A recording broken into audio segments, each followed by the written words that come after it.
ये लो बेटा तुम्हारे 10 रुपए। अरे अम्मा, मैंने कब 10 रुपए दिए तुमको? बेटा तुम्हें याद नहीं, लेकिन कल मैं तुमसे सामान लेके गई थी। 70 रुपए का सामान था, मैंने 100 रुपये दिए। तुमने मुझे 30 रुपए की जगह 40 रुपए दे दिए वापस। हाँ हाँ हाँ, याद आया मुझे। लेकिन अम्मा मुझे एक बात बताओ, कल तो 5 रुपए के ऊपर तुम इतनी चिक चिक कर रही थी, बात बात पे मुझसे बहस कर रही थी, मोल भाव कर रही थी, और अब तुम 10 रुपए वापस देने मुझे चली आई हो। बेटा मोल भाव करना तो मेरा हक है ना, और वैसे भी 5 रुपए मेरे लिए बहुत बड़ी चीज़ है। और कभी कभी तो 10 रुपए बचाने के चक्कर में मैं पैदल घर जाती हूँ। लेकिन बेटा मोल भाव करने के बाद कम पैसे देना तो बहुत बड़ा पाप है ना। अरे अम्मा, तुमने थोड़ी मुझे कम पैसे दिए थे, तुमने तो पैसे पूरे दिए थे ना। वो तो मैंने गलती से तुमको पैसे ज़्यादा वापस कर दिए। कर भी दिए तो क्या हो गया, वैसे भी 5 रुपए के ऊपर तुम मुझसे चिक चिक कर रही थी, तो 10 रुपए फालतू ही तो मिले थे तुम्हें, और मुझे क्या ही फ़र्क पड़ जाना था 10 रुपए से। बेटा तुम्हें तो कोई फर्क नहीं पड़ता, लेकिन मेरे मन पर तो बोझ रहता ना कि मैंने जानते बूझते हुए भी तुम्हारे पैसे खा लिए।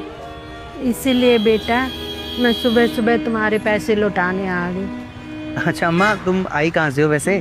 क्योंकि आसपास तुम्हें पहले तो कभी देखा नहीं। कहाँ रहती हो तुम? बेटा मैं सेक्टर 8 में रहती हूँ। क्या बात कर रही हो अम्मा, तुम सेक्टर 8 से मतलब 5-6 किलोमीटर दूर से यहाँ पे मुझे 10 रुपए वापस देने आई हो?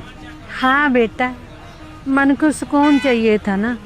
वैसे भी कुछ साल पहले मेरे पति चल बसे थे, लेकिन उन्होंने अपनी सारी जिंदगी नेक और मेहनत की कमाई की, और मुझे भी बताया कि कभी किसी का हक या किसी का पैसा नहीं मारना, ईमानदारी से ही ज़िंदगी बसर करनी है। क्योंकि बेटा इंसान तो चुप रह सकता है, लेकिन ऊपर वाला कभी भी हिसाब मांग सकता है। और बेटा अमीरी गरीबी दुख सुख तो आता रहता है, लेकिन इंसान का ईमान नहीं गिरना चाहिए। अच्छा बेटा मैं चलती।